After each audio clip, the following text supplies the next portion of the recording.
அந்த உறவுகள் வந்து கடைசி வரைக்கும் நம்மளுக்கு பகச்சே இருந்தாலும் கடைசியில் சேர்ந்துக்கும். அந்த உறவு முறைகள் இருக்கும். எந்த உறவு எந்த நம்மளுடைய பிறந்த நட்சத்திரத்துக்கும் நம்மளோட ராசிக்கும் நம்ம பிறந்த லக்கணத்துக்கும் ஒரு கிரகம் பார்க்கலைன்னா அந்த உறவுக்காரர் நம்மளுக்கு கடைசி வரைக்கும் நம்மளை பார்க்க மாட்டாங்க. எப்படி?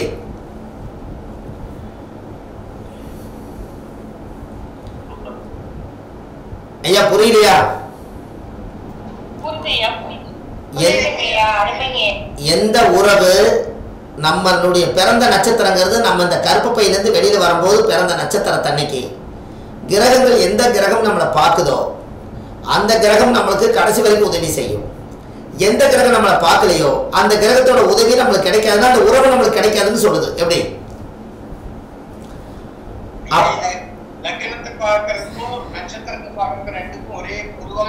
ஆமா, லக்கணம்ங்கிறது என்னன்னா வயிற்றுக்குள்ள இருந்து ஒரு குழந்தை வெளியில வந்து ஒரு ராசி கட்டத்துல 2 மணி நேரம் லக்கணம் உட்கார்றதுனால இந்த லக்கணம் என்பது அந்த உயிர் ஜீவனை வந்து ஒரு கிரகம் பார்த்தால் அந்த லக்கணத்துக்கு அந்த பவர்.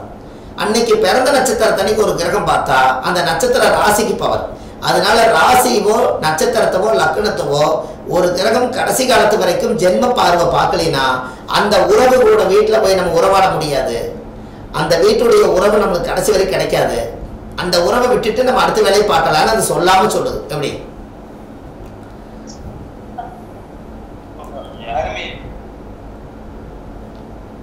அந்த காலத்துல இப்படி எல்லாம் செஞ்சு வச்சிருக்காங்க பாருங்க. அன்னைக்கெல்லாம் வந்து எப்படி இந்த கனெக்டிவிட்டி கொண்டு வந்திருப்பாங்க. எவ்வளவு ஒரு அற்புதம், எவ்வளவு ஒரு விஷயங்களை இது எப்படி எல்லாம் அழகா கொண்டு வந்திருக்காங்கன்னு பாத்தீங்களா?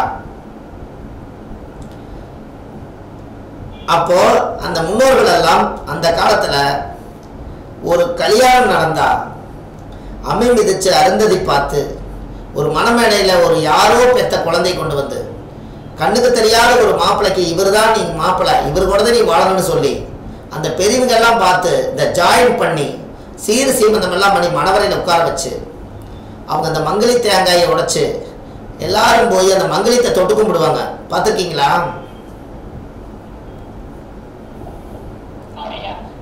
மங்களத்தை தொட்டு கும்பிடுவாங்க. அந்த மங்களத்தை தொட்டு கும்பிட்டதுனால அந்த கையில மஞ்சள் அரிசி கையில கொடுத்து அந்த மங்களத்தை எல்லாரும் போய் தொட்டு கும்பிடுவாங்க. ஒரு கடைசிக்கு ஒரு 108 பேராவது தொட்டு கும்பிடுவாங்க. நீ இந்த வாழ்க்கை நல்லா இருக்கணும்னு சொல்லி. அப்ப இவங்க ஜாதகத்துல பிரச்சனையும் பிரிவினையுமே இருந்தாலும் கூட அந்த பெரியவங்கள் எல்லாம் அந்த காலத்துல நீதிமானா வாழ்ந்ததுனால அந்த மாங்கல்யம் நினைச்சு அந்த கழுத்துல நின்று கணவனும் மனைவி சந்தோஷமா வாழணும்னு அவங்க ஒரு நிமிஷம் நினைச்சாங்க. பாத்தீங்களா? அந்த மனசுக்கு அந்த பவர் ஜாஸ்தியா இருக்கிறதுனால அந்த மங்கல்யத்துக்கு உயிர் வந்துடும். ஜாதகத்துல எவ்வளவு பெரிய தோஷங்கள் இருந்தாலும் மனிதனோட சக்தியில ஆத்துமாத்துமான ஒரு புண்ணியமானவங்க அதுல 10 பேராவது அதை தொட்டு வணங்கியிருப்பாங்க. அதை எடுத்துட்டு போய் அந்த மாப்பிள்ளை வந்து பொண்ணோட கழுத்துல கட்டி இவங்க கையில மஞ்சள் அரிசி கையில எடுத்து இந்த இடத்துல மட்டும் ஒரு ஜீவகாந்தம்னு ஒன்று இருக்குது. இந்த ஜீவகாந்தத்துக்குள்ள அந்த மஞ்சள் அரிசியை நாம்பி இந்த மனசு நெஞ்சில இருந்து அந்த வாழ்க்கை நல்லா இருக்கும்னு இங்கிருந்து அவங்க வாழ்த்துனாங்கன்னு அந்த அரிசி போட்டு குரு பார்த்தால் கோடி நன்மைன்னு சொன்னீங்க இல்லையா? குருவை யாருமே பார்த்ததில்லை. மணமேடையில வந்து பொண்ணு மாப்பிள்ளை உட்கார்ந்துருக்கும் போது இளம் பிஞ்சுகள் 2 பேரும் வந்து வாழ்றதுக்கு இப்பத்தான் முதல் படி எடுத்து வைக்கிறதுக்காக மணவரையில் உட்கார்ந்துருக்கும் போது எதுக்காக இருக்கிறவங்க அத்தனை பேர்த்து கையிலையும் குரு பகவானுடைய நிறம் மஞ்சள். அந்த சந்திரனை வந்து மஞ்சள், சந்திரன் என்பது அரிசி, அதைய வந்து மஞ்சள் என்பது குரு. அந்த குருவும் சந்திரனும் சேர்ந்து அதை அரிசியை கலக்கி நம்ம தான் வந்து குருவா இருந்து அந்த இளம் பிஞ்சுகளுடைய வாழ்க்கைக்கு குருவோட தீட்சைய இங்கிருந்து நீங்க இந்த அரிசி எடுத்து அவங்க மேல வீசிட்டு இந்த கை 2 நீங்க ஜீவகாந்தத்தை நல்லா இருக்கணும்னு ஆசீர்வாதம் போது நீங்க தான் குரு போய் அந்த பொண்ணு மாப்பிள்ளை பார்க்கறதுனால அவங்களுக்கு கோடி நன்மை என்று பொருள். எப்படி?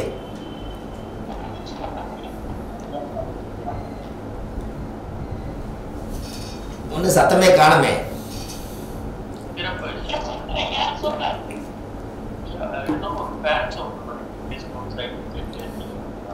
அப்போ ஒரு அதனாலதான் அந்த காலத்துல மணவரை எல்லாம் போட்டு டெக்கரேஷன் எல்லாம் பண்ணி அலங்காரம் பண்ணி பொண்ணு மாப்பிள்ளையை எதுக்கு உட்கார வச்சு அந்த மஞ்சள் அரிசி கையில் எடுத்து இந்த ஜீவகாந்தத்திலிருந்து ஒரு சக்தி அவங்க நல்லா இருக்கணும்னு நாங்கள் போகும்போது இந்த குருவோட சக்தி அவங்களுக்கு போய் வாழ்த்துக்கள் போய் விழுகும்போது கோடிக்கணக்கான ஆசீர்வாதம், முன்னோர்களுடைய ஆசீர்வாதம் எல்லாம் போய் அந்த நிறைஞ்ச மாங்கல்யத்திலையும் அவங்க 2 பேர்த்துடைய ஆத்மாவிலையும் போய் அந்த முழு பவர் அங்கே கிடைக்கிறதுனால தான் அந்த வாழ்க்கை 1000 காலத்து பயிர் என்று சொன்னாங்க.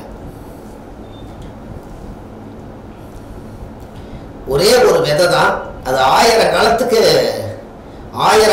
அது இருக்குங்களா.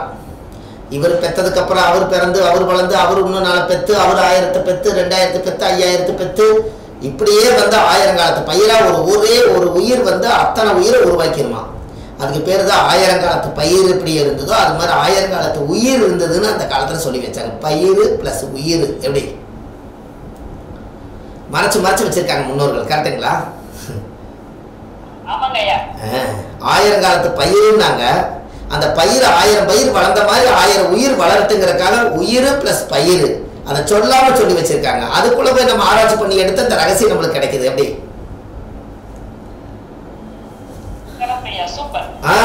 அப்போ அந்த காலத்துல முன்னோர்கள் எல்லாம் வாழை மரம் எதுக்காக கட்டுனாங்க? வாழை மரம் எதுக்கு கட்டினாங்கன்னு சொல்லுங்க. வாழையடி வாழ்றதுக்கு இல்லைங்க. வாழை மரம் ஒண்ணு மட்டும்தான் வெட்ட தலைஞ்சுக்கிட்டே இருக்கும். நீங்க வாழை மரம் உயிரோடு இருக்குது இல்லைங்க, போய் வெட்டிட்டு வந்துருங்க. அடுத்த நாள் காலையில் வாருங்க, குருத்து மேல வரும்னு பாத்துருக்கீங்களா? அப்ப குருத்து வந்துகிட்டே இருந்தா மறுபடியும் அறுத்தீங்கன்னா மறுபடியும் குருத்து வரும், வெட்ட தலையும். மற்ற மரங்கள் எல்லாம் அதோட சக்தி இழந்து வேறு பட்டு போயிடும். வாழை மரம் ஒண்ணு மட்டும் நீங்க எங்க வெட்டுனீங்கனாலும் வெட்ட தலையும். அதனாலதான் வாழை மரத்தை நாளைக்கு இவங்க 2 பேரும் கட்டாயி போனாலும் கூட கணவன் மனைவி மறுபடியும் சேர்ந்து வாழணுங்கிறதுக்காக வெட்ட தலையிறந்த வாழை மரத்தை கொண்டு போய் அந்த காலத்துல முன்னாடி நிறுத்தி வாழை வந்து ஒரு பெண் சாட்சியை செஞ்சிருக்காங்க கல்யாணம். எப்படி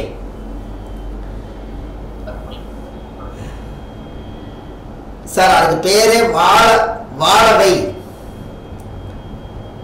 நீங்க ஒரு பொண்ணை வாழ வைங்கிறீங்க, நீங்க மண்ணுல வாழ வைங்கன்னு சொல்லுது. அப்ப வாழவை பொண்ணை வாழவை வருதுங்களா வார்த்தை? ஒரு வாழைக்கண்ணை வந்து வாழ வையுங்குது, மண்ணுல போய் வாழ வையுங்குது, பொண்ணை வாழ வையுங்குது. அப்ப 2 பொண்ணு தானே. அதனாலதான் அந்த காலத்துல முன்னோர்கள் வந்து வாழை ஒரு பெண்ணா பாவித்து வாழை மரம் ஈனாத வாழைக்கு ஒரு மாங்கல்யம் சூட்டி அதை வெட்டி ஆத்துல கொண்டு போய் மங்கையோட தோசை கங்கையிலேருந்து கொண்டு போய் விட்டுட்டு அப்புறம் போய் ஒரு மறு திருமணம் மாதிரி அந்த லைஃப் பண்ணாங்க. இது வந்து முன்னோர்கள் அந்த காலத்துல வாழவை பொண்ணை வாழவை, பொண்ணு மண்ணு, இதுக்கு தான் இந்த உலகத்துல சண்டை. அதனால மண்ணு பொண்ணு வாழவைங்கிறது இதுதான். இந்த ரகசியத்தை தான் ஆதி காலத்துல முன்னோர்கள் இதை உருவாக்கி இருக்காங்க. எப்படி இது எல்லாம் நீங்க தெரிஞ்சுக்கிறீங்க பாருங்களேன். இதெல்லாம் கேட்காத வார்த்தைகள் தானே. என்னங்க ஐயா? ஆமா, உங்களுக்கு அந்த காலத்துல முன்னோர்கள் எல்லாம் இப்படித்தான் வாழ்ந்தாங்க. அம்மியில கொண்டு போய் அம்மி மிதிச்சு அருந்ததி பார்த்து குலமகள் கொண்டு வரும் வீட்டுக்குள்ள மெட்டி ஒளிதான் சொல்லி அம்மி மிதிச்சு அருந்ததி பார்த்து மெட்டி போட்டாங்க. அந்த அம்மி மிதிக்கிறதுங்கிறது என்னன்னு சொல்லுங்க. அம்மி ஏன் மிதிச்சாங்கன்னு சொல்லுங்க. அம்மி மிதிச்சு தானே மெட்டி போட்டாங்க. இது எனக்கு இந்த பொண்ணுக்கு தான் நான் மெட்டி போடுறேன்னு போட்டாங்கல்ல. அது எதுக்காக போட்டாங்க? அதான் அம்மி மிதிக்கிறது எதுக்கு சொன்னவங்களுக்கு 100 ரூபாய் பரிசு.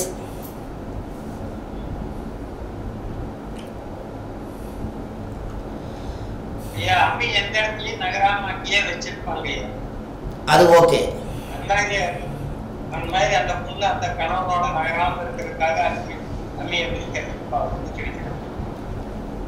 இன்னும் கொஞ்சம் டெப்தா உள்ள போய் பாருங்களேன்.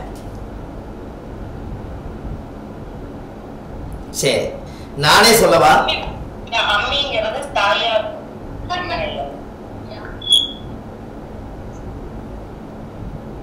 அம்மி மிதிச்சு மெட்டி போட்டு என் மனைவி என்பதை ஏத்துக்கிட்டு அவங்க சந்தோஷமா வாழ்றதுக்கு அம்மி மிதிச்சு மெட்டி போட்டாங்க. மெட்டி போட்ட உடனே அந்த கணவருக்கு வந்து இவங்க மனைவி ஆயிட்டாங்க.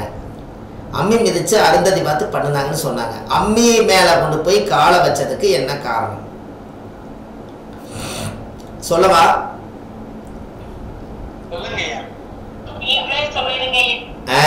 ஏன்னு கேட்டா இந்த மாதிரி விஷயங்கள் எல்லாம் ஆதி காலத்துல ரகசியமா வச்சுக்கிறதெல்லாம் உங்களுக்கு சொன்னா தானே தெரியும். அதாவது நல்லா தெரிஞ்சுக்கங்க, அம்மி மேல கொண்டு போய் காலை வச்சு மெட்டி அந்த பொண்ணு போட்டாச்சுன்னா அந்த பொண்ணு நித்திய சுமங்கலி ஆயிடுச்சு என்று பொருள்.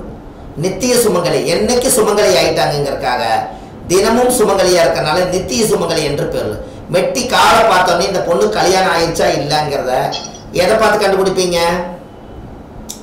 ஒரு பொண்ணுக்கு வந்து மெட்டி பார்த்து கண்டுபிடிப்பீங்க. அப்ப மெட்டி போடலன்னா இந்த பொண்ணு கல்யாணம் ஆகல, மெட்டி போட்டிருந்தா அந்த பொண்ணு கல்யாணம் ஆயிருக்குன்னு சொல்றீங்க. அப்போ இந்த மெட்டி வந்து காலில் போட்டிருந்தா அந்த பொண்ணு நித்திய சுமங்கலி என்று பொருள். இந்த நித்திய சுமங்கலி வந்து சந்தோஷமா வாழ்றதுக்காக அம்மிக்கல் மேல கொண்டு போய் காலை வச்சு இந்த மெட்டி போட்டதுக்கு காரணம் என்னன்னா, அம்மிக்கல் வந்து ஆயிலி நட்சத்திரம்.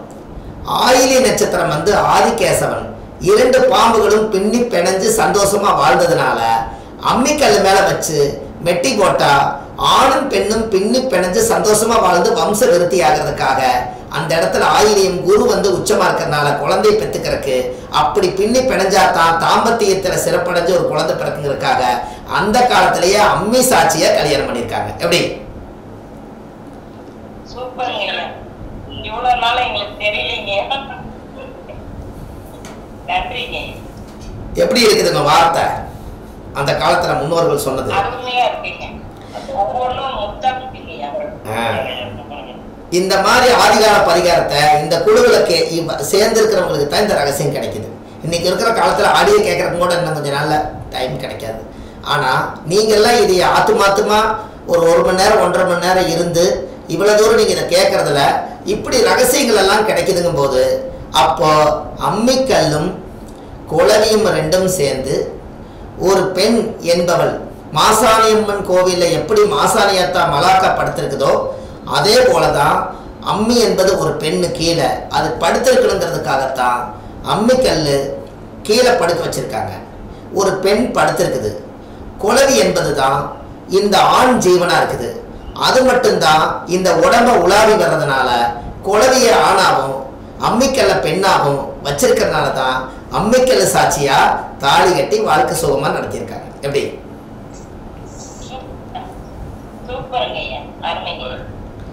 இதெல்லாம் ஆதி காலத்துல இந்த அம்மிக்கல் மேல போய் உட்காராதீங்க, மாலை நேரத்துல அம்மிக்கல்ல உட்காராத, ஆட்டுக்கல்ல போய் உட்காராத, ஆட்டாங்கல்ல உட்காராத, இப்படி எல்லாம் ஏன் சொன்னாங்க அப்படின்னா இதுதான் ரகசியம்.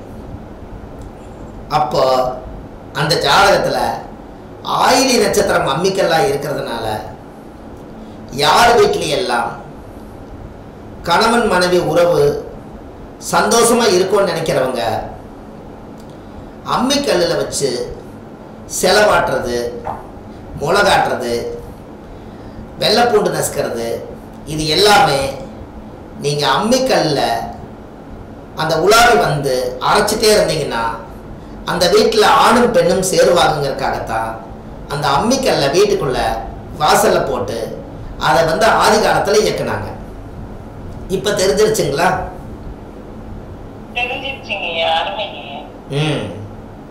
ஒரு ஒரு கல்லுலையும்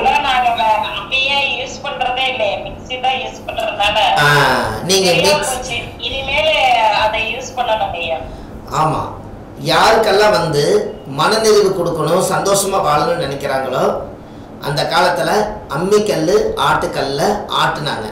அதனால அது எல்லாமே சிவன் வடிவத்துல தான் ஆட்டாங்கல் இருந்தது. அது ஆண் பெண் சேருது. அம்மிக்கல் தான் ஆயிலி நட்சத்திரமா இருந்தது. அதனால வந்து ஆண் பெண் சேருது.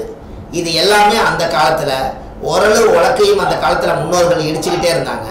அந்த உரலு உலக்கையும் ஆண் பெண் சேருது. இதெல்லாம் குத்தி அரிசியாக்கி அதை வடிச்சு சோறாக்கி சாப்பிட்டு சந்தோஷமா வாழ்ந்தாங்க. இது எல்லாமே ஆணும் பெண்ணும் சேரக்கூடிய பொருள்கள் தானே. இது சாங்கியத்துக்காக நம்ம வீட்டுல இதெல்லாம் வீட்டுக்குள்ள இருக்கணும்னு சொல்லுவாங்க. எப்படி? என்ன நவீனங்கள் வந்தாலும் இப்பதான் ஆட்டுக்கல் பெரிய ஆட்டுக்கல் இல்லாம சின்னதாவே இருக்குது. அதை ஒன்று வாங்கி கொண்டு வந்து வீட்டில் வச்சு அதுக்கு டெய்லி நீங்கள் வந்து ஒரு பொட்டு சந்திரம் வச்சு சாயம் போட்டாலும் சரி, ஒரு அம்மிக்கல்லை வீட்டில் போட்டு அதுக்கு ஏதாவது ஒரு வெள்ளைப்பூண்டு நசுக்கினீங்கனாலும் சரி, ஒரு குழவிக்கல் கொண்டு வந்து இதெல்லாம் வச்சுருந்தாலும், ஒரு உரல் விளக்கி கொண்டு வந்து வீட்டில் வச்சுருந்தாலும், இப்படி எல்லாம் சின்னதாக ஏதாவது ஒரு வீட்டில் இயக்கிட்டு இருந்தீங்கன்னா அந்த வீட்டில் தாம்பத்திய உறவு நடக்கும், ஆண் பெண் பிரிவினை ஆக மாட்டாங்க, குடும்பத்துக்குள்ள சந்தோஷம் மகிழ்ச்சி பிறக்கும், ஆதிகால வாழ்க்கையை நினச்சி பார்த்து வாழ்வாங்க. முன்னோர்கள் எல்லாம் அதில் குடியிருந்து அதில் தான் வாழ்ந்தாங்க. இது எல்லாமே உங்களுக்கு இது கிடைக்கும். ரெண்டுமே வச்சிருக்கேன் ஐயா, நானு அதுல தான் யூஸ் பண்ணுவேன். அம்மில தான் தனா இருக்கும் ஐயா. ஒரு வீட்டுக்கு சொல்லுங்க. அவங்க எப்பவுமே சண்டை போட்டே தான் இருப்பாங்க, கவனிச்சு பார்த்தா தெரியும். என்னங்கம்மா? அம்மியும் அதோட குலவையும் தனித்தனியா வச்சிருக்க வீட்ல அவங்க எப்பவுமே சண்டைட்டு தான் இருப்பாங்க ஐயா. ஆமா, அது கவனிச்சு நானே ஆயிலி நட்சத்திர வீடியோ மட்டும் வள்ளுவர் வாக்கு யூடியூப் சேனல்ல போய் பார்த்தீங்கன்னா 5 லட்சம் பேர் பார்த்துருக்காங்க அந்த ஒரே வீடியோவை. அதில் தலையெழுத்தவே சொல்லியிருப்பேன் ஆயிலி நட்சத்திரம் பற்றி. அதில் என்றைக்குமே அம்மிக்கல் மேலே கொண்டு போய் குழவி வச்சிங்கன்னா அவங்க 2 பேரும் சேர்ந்துருப்பாங்க. அம்மிக்கல்லிருந்து குழவி பிரித்து தனியாக வச்சுட்டு என்னைக்காவது சமயத்துக்கு அதை கொண்டு வந்து கழுவி சேர்த்துனீங்கன்னா அந்த குடும்பத்தில் ஏதோ மனக்கருத்து வேறுவாரில் உடம்பு சேராது. அதனால் எப்பவுமே ஆட்டாங்கல்லில் அந்த குழவி இருக்கணும், அம்மிக்கல்லையும் அந்த குழவி இருக்கணும், உரல் இருந்தால் உலக்கை இருக்கணும். இதெல்லாம் ஜாயிண்டாக இருந்தால் தான் அந்த குடும்பத்தில் ஜாயிண்டாக இருப்பாங்க. எப்படி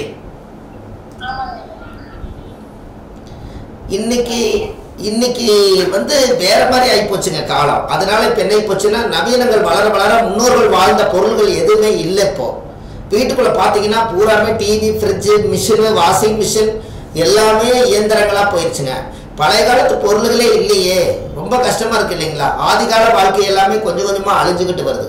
அதனால தான் நீங்கள் என்ன பண்ணுறீங்கன்னா இனிமேல் நவதானியம் வந்து இப்போ வந்த தானியத்தை விட்டுட்டு ராகி, கம்பு, சோளம், கேழ்வரகு, சாமை அப்படிங்கிற சிறுதானியங்களை ஒரு 9 கலசம் வாங்கி மண்பானையில் 9ஐயும் போட்டு உங்கள் வீட்டில் அந்த செல்ஃப் மேலே அடுக்கி வச்சிருங்க. அந்த சிறுதானியம் வந்து ஆதி காலத்தில் நவதானியமாக இருந்துச்சு. நவ கிரகங்கள் நம்மளோடவே வாழுமா. இதை ஒரு சின்ன மண் கலயத்தில் 9 கலயத்தில் ஒரு 1/4 கிலோ வாங்கி 9 கலசத்தில் இதை போட்டு வச்சிருங்க. நவதானியம் இருந்தால் நவகிரகம் உங்கள் வீட்டில் வாசம் செய்யும். எப்படி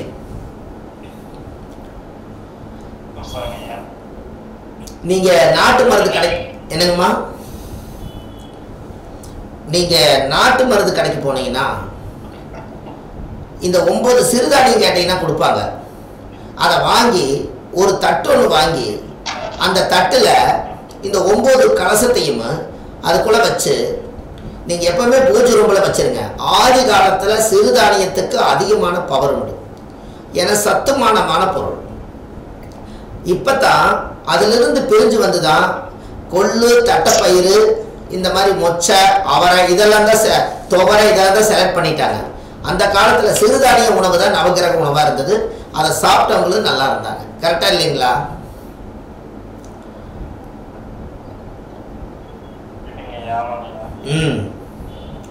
இப்போ அந்த முன்னோர்கள் வாழ்ந்ததெல்லாம் நீங்க இந்த ரகசியத்தை நீங்க கொண்டு வரணும்.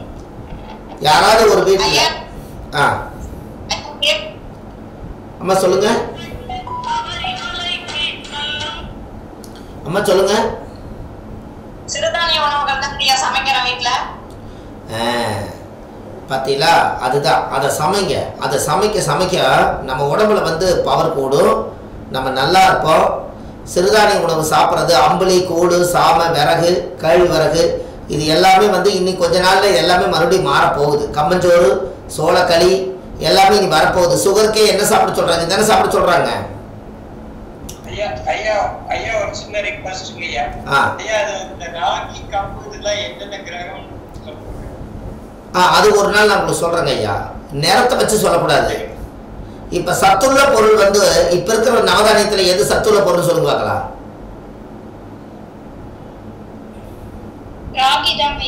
இல்ல இல்ல, நவதானியம் இப்ப இருக்கிற நவதானியத்துல சத்துள்ள பொருள் எந்த நவதானியம் சொல்லுங்க.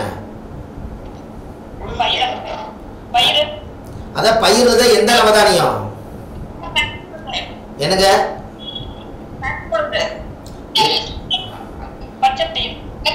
ஆஹா, அப்படி இல்லை. உண்மையாலுமே சத்துள்ள பொருள் கோதுமை. அதனாலதான் முதலிடம் பிடிச்சிருச்சு. சூரியனுக்கு கோதுமை, அதனாலதான் முதலிடம் பிடிச்சிருக்கிறாங்க. தெரியுதா உங்களுக்கு?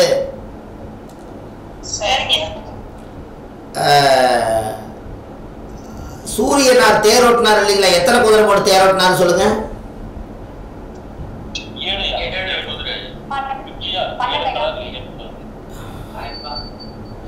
7 குதிரைங்களா? 7 குதிரை போட்டு 7 கலர்கள். 7 குதிரை 7 colour, வெப்ஜிஆர் colour, violet, indigo, blue.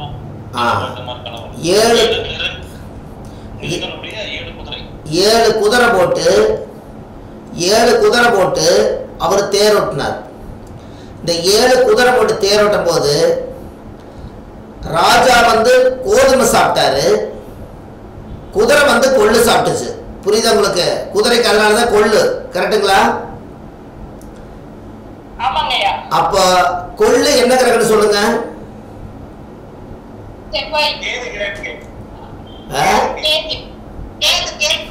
Ketu கொள்ளு. கேது கொள்ளு, சூரியன் வந்து கோதுமை, கரெக்டுங்களா? அதனாலதான் ராஜா சத்துள்ள பொருளை கோதுமை வந்து இருக்கிறதுலயே ராஜ மூலிகை. அதனால ராஜா கோதுமை சாப்பிட்டாரு அந்த காலத்துல, குதிரை கொள்ளு சாப்பிட்டுச்சு. இதுலயே சத்துமான தெரியுதா உங்களுக்கு?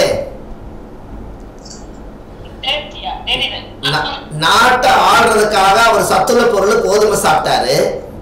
இந்த நாட்டுக்கே வழிகாட்டுறதுக்கு குதிரைக்கு வந்து கால்வழி இல்லாம ஊருக்கே பட்டஞ்சோடி வர்றதுக்கு குதிரைக்கு கொள்ளு சாப்பிட்டாரு. அது கோதுமை, இது கொள்ளு. இதுக்கு வித்தியாசம் இருக்கு இல்லையா? இப்ப உங்களுக்கு புரியுதுங்களா?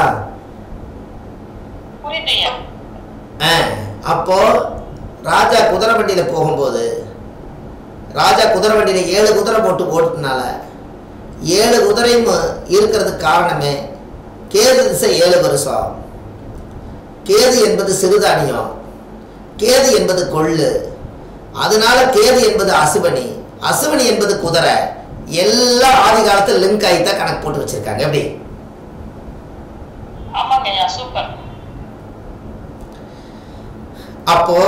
அப்போ சூரியன் வந்து ராஜா வந்து சிம்மாசனத்துல உட்கார்ந்தது சிம்ம ராசியில. சிம்ம ராசிக்குள்ளதான் கேதுவுடைய நட்சத்திரம் இருக்கிறதுனால கேது 7 குதிரை போட்டு, உத்தரை என்பது சூரியனா இருக்கிறதுனால தலையில கிரீடம் வச்சு சிம்ம வாகனத்துல அந்த காலத்துல போயிருக்காங்க. எல்லாம் அதுக்குள்ள இருக்கா?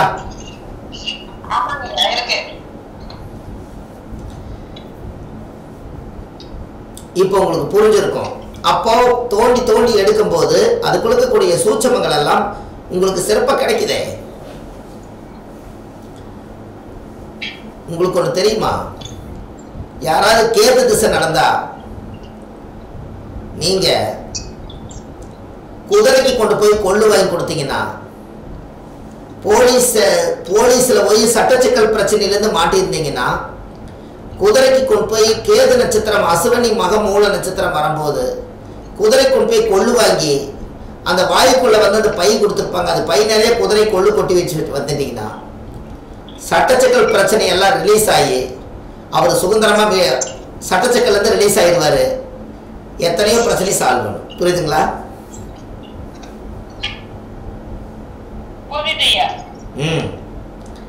உங்களுக்கு டைவர்ஸ் அப்ளை பண்ணியிருப்பாங்க. எனக்கு சீக்கிரமாவே முடிவே கிடைக்க மாட்டேங்குதுங்க, என்னோட வாழ்க்கைக்கு ஒரு தெளிவே கிடைக்க மாட்டேங்குது, டைவர்ஸ் அப்ளை பண்ணியிருக்கிறது சீக்கிரமா முடிஞ்சதுன்னா பரவாயில்லைன்னா நீங்க நேராக கொண்டுட்டு போய் குதிரைக்கு கொள்ளு வாங்கி கொடுத்தீங்கன்னா வாரம் ஒரு 7 வாரத்துக்குள்ள உங்களுக்கு ஒரு மாற்றம் தெரியும்.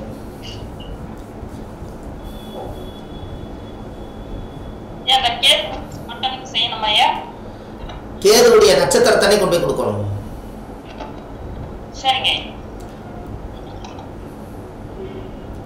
அப்போ ஆதி காலத்துல முன்னோர்கள் எல்லாம் இப்படித்தான் வாழ்ந்திருக்கிறாங்கிறத அந்த காலத்துல உங்களுக்கு தெரிய வருது.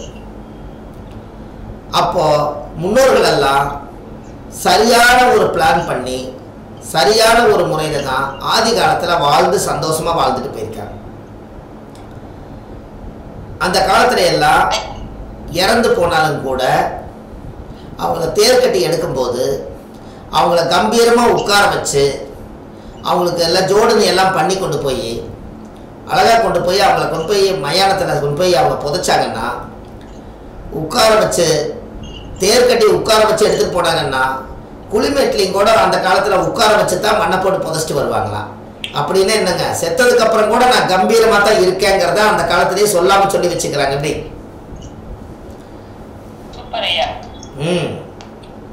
படுக்க வச்சு அந்த காலத்தில் 2 பரிகாரம் உண்டுங்க. படுக்க வச்சு அவங்க எல்லாம் அழுது எடுத்துட்டு போனா பாடை கட்டி எடுத்துட்டு போவாங்களாம்.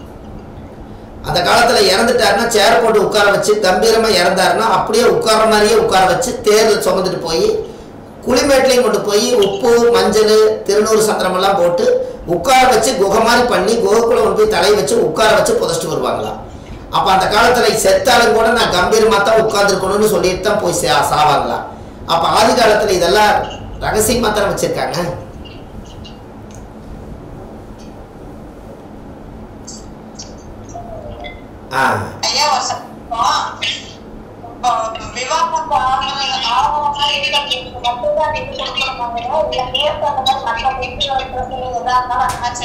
கண்டிப்பா உங்களுக்கு தடை தொழிலே தடை இருந்தா குதிரை கொள்ளு கொடுத்தீங்கன்னா தடை நீங்கிரும்.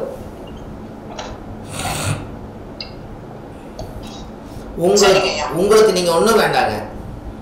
உங்க ஜாதகத்துல நம்மளுக்கு தொழில்ஸ்தானம் வந்து எப்பவுமே தொழில் நல்லா இருக்கணும்னா நீங்க குதிரைக்கு கொண்டு போய் கொள்ளு வாங்கி கொடுத்து பாருங்க, உங்களுக்கு தொழில் நல்லா இருக்கும். காரணம் என்னன்னா ராகு கேது நட்சத்திரம் 12 ராசியிலையும் வரும்.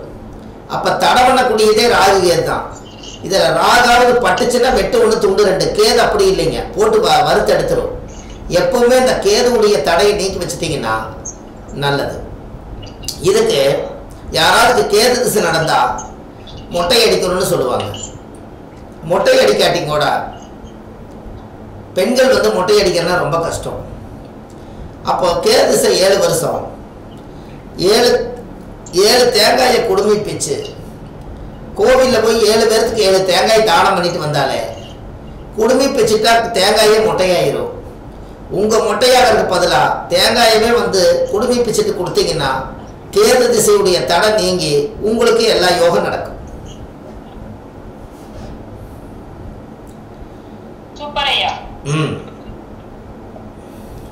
சூரியன் என்பது தலை. சூரியனுக்கு 3 கண்ணு இருக்குது, சிவனுக்கு 3 கண்ணு இருக்குது, தேங்காய்க்கு 3 கண்ணு இருக்குது. தேங்காயோட குடும்பம் தான் வந்து கிரிகடம், சாமியோட கிரிகடம், சிவனோட கிரிகடம். அப்போ சூரியனா ராஜா மாதிரி.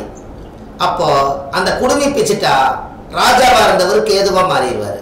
குடுமி பிச்சு கொண்டு போய் தானம் பண்ணினா கேது தோஷம் உங்களை விட்டு போயிரும்னு சொல்லுது. இதை வருஷம் 7 தேங்காய் கொடுக்கறது உங்களுக்கு பெரிய கஷ்டம் இல்லையே. 7 தேங்காய் 70 ரூபாய், 7 2 14, 7 3 21, 200 ரூபாய்க்கு வருஷம் 7 தேங்காயை குடுமி பிச்சு 7 பேருக்கு உட்காந்துக்கிறவங்களுக்கு ஒரு வெத்தலை வாக்கு, ஒரு 10 ரூபாய் பணம், ஒரு தேங்காய் கொடுத்து இதை போய் நீ குழம்பு வச்சு சாப்பிட்டுக்கன்னு குடுமி பிச்சு கொடுத்துட்டீங்கன்னா கேது தோசை நிவர்த்தியாக. யாருக்கெல்லாம் லக்கணத்தில் கேது இருக்குதோ அவங்க மாதம் அவங்க குடுமி பிச்சு தேங்காய் 7 தேங்காய் மாதம் கொடுத்துட்டு வந்தா அவங்களுக்கு சீக்கிரமாக கல்யாணம் ஆகும். கேது என்பது சட்டச்சிக்கல் பிரச்சனை வெளியே வருவாங்க, நெருக்கடியிலேருந்து வெளியில் வருவாங்க. கேதுனால அவங்களுக்கு ஒரு மிகப்பெரிய ஒரு அசுர வளர்ச்சிகள் வரும். அப்போ சின்ன விஷயம் தான், அதை எத்தச்சோடு வேலை செய்து பார்த்தீங்களா?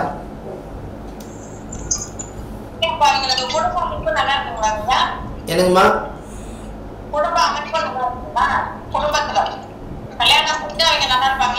அதே இந்த தடை நீக்கிறதுக்கு 7 தேங்காய் நீங்க தானம் பண்ணணும்ல. நீங்க எல்லாமே குடும்பத்துக்கு ஆதி காலத்துல முன்னோர்கள் இப்படித்தானே ஃபாலோ பண்ணியிருக்காங்க. நீங்க தேக்கு இலையில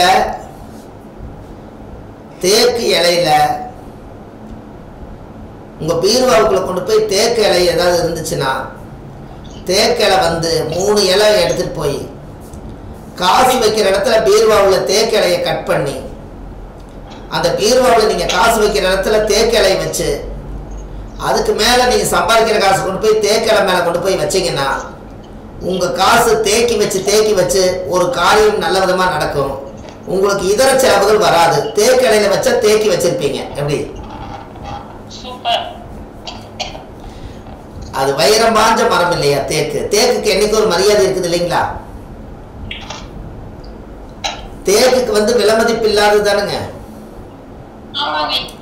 அதே மாதிரி விலைமதிப்பு இல்லாத பணத்தை கொண்டு போய் தேக்கு இலையில கொண்டு போய் வச்சிட்டீங்கன்னா அந்த பவர் வந்து உங்களுக்கு காசு பூராமே பணம் வீட்டை விட்டு வெளியில போறதுக்கு ரொம்ப யோசிக்குமா. ஏன்னா தேக்கு மரத்தை விட்டு வெளியில போகாதான். அதனாலதான் அதுக்கு பேரு தேக்கு. அதனாலதான் தேக்கு மரத்தை ரொம்ப நாள் தேக்கி வச்சு வளர்த்துனா அது அசுர வளர்ச்சிக்கு போற அளவுக்கு விலை மதிப்பு இல்லாத பணம் கிடைக்கிறதுக்கு காரணமே தேக்கு மரம் தான். எப்படி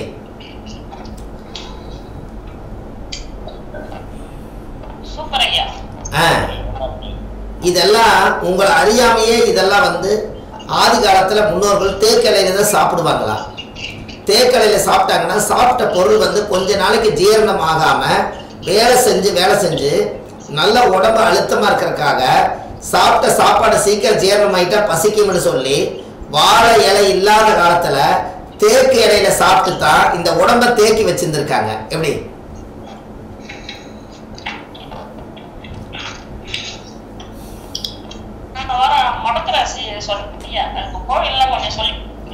அது இப்போ அது அடுத்தது வருதுங்கம்மா. அது வருது. அது வந்து அடுத்த வாரம் வந்து நம்ம எத்தனை பேர் இதுல வந்து கரெக்டா இதுல செலக்ட் ஆகிறாங்கன்னு பார்த்து கர்மாவை பூரா நிறைய சொல்லி கொடுக்குறாங்க. யாருக்கு அந்த புண்ணியம் இருக்குதோ 25 பேர் மட்டும்தான் அதுல இருந்து நம்ம எடுக்க போறோம்.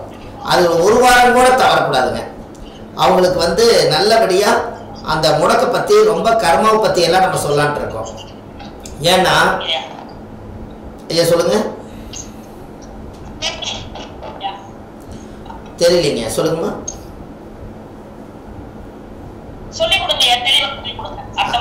நான் சொல்லி தருவேங்க. உங்களுக்கு வந்து என்ன அப்படின்னு கேட்டீங்கன்னா பாருங்க, நம்ம கரெக்டா ஆரம்பிச்சு நிறைய விஷயங்களை கர்மாவை வந்து எப்படி உடைக்கிறது, கர்மா பரிகாரம் எப்படி செய்யறது. ஒரு உதாரணம் சொல்றேங்க. ஒரு ஜாதகத்துல லக்கணம் முடக்காய் போச்சு. லக்கணம் முடக்கு தோஷம் ஆயிடுச்சு. இந்த முடக்குல யாரு இருந்துட்டாங்கன்னா இதுல சனி பகவான் இருக்கார். லக்கணத்துக்குள்ள சனி இருந்து முடங்கிருச்சு. இவருக்கு என்ன ஒரு பரிகாரம்னா, இது சேம்பலுக்காக சொல்றேங்க, நீங்க கேட்டீங்கன்னா அரண்டு போயிருவீங்க. ஆனா அந்த பரிகாரம் எல்லாம் இந்த குழுவில் கிடைக்கிறவங்க ரொம்ப பாக்கியம். அந்த பரிகாரம் நான் என்ன சொன்னேன்னா, உங்களுடைய வாழ்க்கையில லக்கணத்துக்குள்ள சனி இருந்து முடங்கி போனதுனால ஒரு தேங்காய் ஒன்று வாங்கிட்டு வந்து அந்த தேங்காயில ஒரு கண்ணுல தொலை போட்டு அந்த தீர்த்தத்தை எல்லாத்தையும் வெளியேற்றிட்டு, தேங்காய் தண்ணி வெளியேற்றிட்டு, எள்ளு கொஞ்சம் வாங்கிட்டு வந்து என்னுடைய கர்ம வினையெல்லாம், முன்னோர்கள் செஞ்ச கர்ம வினையெல்லாம், சனி என்பது கர்மாகாரகன். இந்த சனி என்பது கர்மாகாரகன். இந்த எள்ளை ஒரு 1/4 கிலோ வாங்கிட்டு வந்து 21 தலைமுறைக்கு சேர்த்தி 21 சுத்து சுத்தி, இந்த தலையை 21 சுத்து சுத்தி என்னுடைய கர்ம வினைகள் எல்லாம் இன்னையோட எரிஞ்சு பொறிஞ்சு போயிருன்னு சொல்லி அந்த எல்லை வந்து நம்ம தலையை சுத்தி அந்த எல்லை எடுத்து தேங்காய்க்குள்ள பூரா போட்டு அதுக்கு மேல ஒரு குச்சியை வச்சு நல்லா அடைச்சு, நீங்க கொஞ்சம் விறகெல்லாம் வாங்கிட்டு வந்து ஒரு அவுட்டர் சைட்ல போய் அந்த விறகை மூட்டி இந்த தேங்காயை என் கர்மம் எல்லாம் இதோட எரிஞ்சு போகணும்னு சொல்லி அந்த தேங்காயை நீங்க வச்சு எரிச்சிங்கன்னா, ஒரு பிரேதம் எரிஞ்சிட்டு இருக்கும் போது என்ன வாசம் அடிக்குதோ சேம் அதே வாசம் நம்மளுடைய கர்ம வாசம் அது அப்படியே வரும். நம்மளோட ஒரு பிரேதம் எரிஞ்சா என்ன வாசம் நாத்தம் அடிக்குதோ சேம் அப்படியே அந்த நாத்தம். அது அப்படியே எரிஞ்சு பொறிஞ்சு அது வெடிச்சிடும், அது வெடிக்கும். அந்த தேங்காய் வந்து நல்லா ஒரு விறகு கட்டையில போடும் போது அப்படி வெடிக்கும். அதை வெடிச்சு செதறி அந்த எள்ளு கிள்ளு எல்லாம் எரிஞ்சு பொறிஞ்சு சாம்பல் ஆயிடுச்சுன்னா படிப்படியா உங்களோட வாழ்க்கையில கர்மா அப்படியே டவுன் ஆகி அப்படி குறைஞ்சு உங்க உடம்புல இருந்து வெட்டுக்குன்னு நீங்க இருப்பீங்க. வாழ்க்கையில நீங்க ஒரு தடவை செஞ்சு பாருங்க. நான் ஒருத்தருக்கு சொல்லி 40 வயசாகி கல்யாணம் ஆகாதவருக்கு லக்கணமும் முடங்கி போய் லக்கணத்துக்குள்ளே சனி இருந்ததுனால இந்த கர்மாகாரகன் சனி சூரியனுக்கு பகையா இருக்கிறதுனால சூரியன் என்பது நெருப்புல போட்டு எரிச்சு நீங்கள் அந்த கம்ப்ளீட்டாக முடிச்சுட்டு வாங்கன்னு சொன்னேன். ஒரே ஒரு தேங்காயில் காக்கில எல்லாம் கொட்டி தலையை சுற்றி அப்படியே கொண்டுட்டு போய் அந்த விறகலை எரிச்சு அந்த கர்மா உடைச்சிட்டு வந்து போய் குளிச்சுட்டு குலதெய்வத்தை போய் சாமி பார்த்துட்டு வந்தார். அவருக்கு அதுக்கப்புறம் ஒரு பொண்ணு வந்து பார்த்தோன்னே செட் ஆயிருச்சு, அந்த கர்மாவும் விலகிருச்சு. எப்படி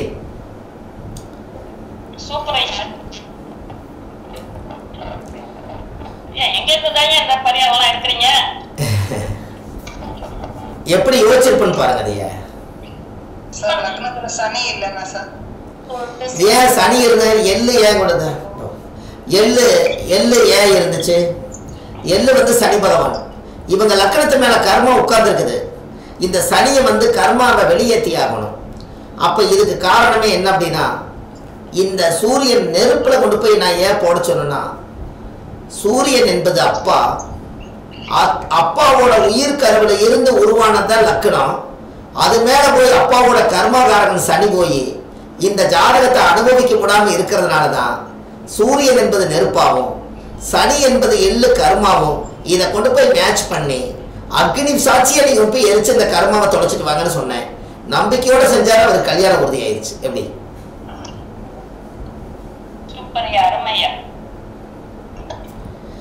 இப்படி எல்லாம் நீங்க நினைச்சு பார்க்கும்போது அப்ப பரிகாரங்கள் எங்கெங்கேயோ மூளைக்கு கிடக்குது.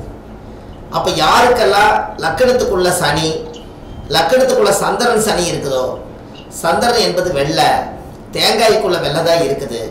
சனி என்பது புணர்வு தோஷம் இருக்கிறவங்களும் இதை செய்யலாம். லக்கணத்துக்குள்ள சனி இருக்கிறவங்களும் இதை செய்யலாம். லக்கணமே முடக்கா இருக்கிறவங்களும் இந்த கர்மாகாரகம் தான் நம்மளை போட்டு லாக் பண்ணி வச்சிருக்கோம். இதை நீங்க செய்யலாம். இதுக்குத்தான் முன்னோர்கள் அந்த காலத்துல இந்த தலையை சுத்தாம அந்த காலத்துல என்ன பண்ணாங்கன்னா, ஏதோ ஒரு நோம்பிக்கு மலையில போய் தேங்காய் சுட்டு சாப்பிட்டாங்க. தெரியுமா உங்களுக்கு?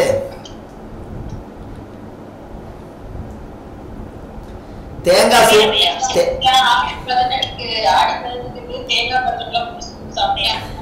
தேங்காய் தொட்டியில குத்தி வச்சு நெருப்புல வச்சு கணக்கி இதே வேலையத்தான் அந்த காலத்துல தேங்காய் சுட்டாங்க. தெரியுதுங்களா?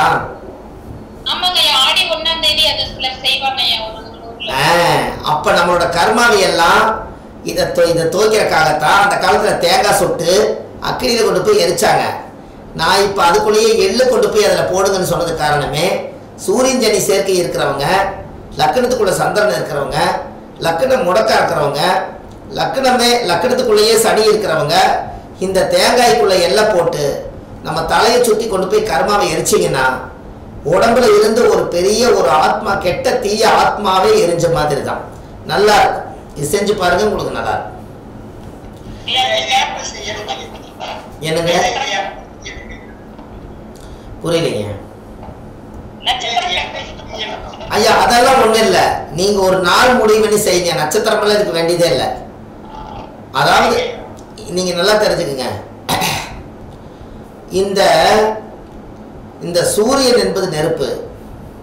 சூரியனும் சனியும் சேர்ந்தா பகையாகிறதுக்கு என்ன காரணம்னா,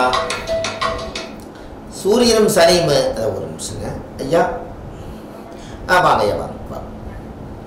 இந்த சூரியனும் சனியும் சேர்ந்தா பகையாகிறதுக்கு என்ன காரணம்னா, சிம்ம ராசிக்கு மகர ராசி சனி வீடு வந்து சூரியனுக்கு 6வது ராசி சனி வீடா வரும். சனியிலிருந்து என்னன்னீங்கன்னா சூரியன் வீட்டுக்கு 8வது ராசியா வரும். இந்த சூரியனும் சனி 6-8 இருக்கிறனால தான் சூரியனும் சனியும் சேர்ந்தா அப்பாவுக்கு மகனுக்கு ஒத்து வராது. அப்பா சம்பாதிக்கிற சொத்து நேரடியாக எழுதி கொடுக்க மாட்டாருன்னு சாஸ்திர விதி சொல்லுது. அதனால தான் சனிங்கிற கர்மாவை அக்னி பகவான் மட்டும்தான் அதை திங்க முடியும், வேற யாரும் அதை திங்க முடியாது. அதனால தான் எல்லாத்தையுமே அந்த காலத்துல சனி பகவானுடைய கர்மாவை அக்னி பகவான் வாங்கினதுக்கு காரணமே இதுதான், அதனுடைய ரீசன். இப்போ நம்ம வீட்டில் அதனால தான் அந்த காலத்துல விளக்கு எரியாத வீடு, கோயிலில் விளக்கு எரியாத இடமும் அந்த ஊர்ல வந்து வறுமை நிற சிவப்புங்கிற மாதிரி இருக்கிற காரணமே என்னன்னா இதுதான் காரணம். எந்த கோயிலாக இருந்தாலும் அந்த கோயில் கருவறையில் அகல் விளக்கு எரியலைன்னா அந்த சாமிக்கு சக்தி குறைய ஆரம்பிச்சிடும். எந்த வீடுமே பூட்டி கிடந்து விளக்கு எரியலைன்னா அந்த வீடு பாழடைஞ்சு போயிடும். மறுபடியும் அது குடும்பம் வாழ்றது ரொம்ப கஷ்டம்.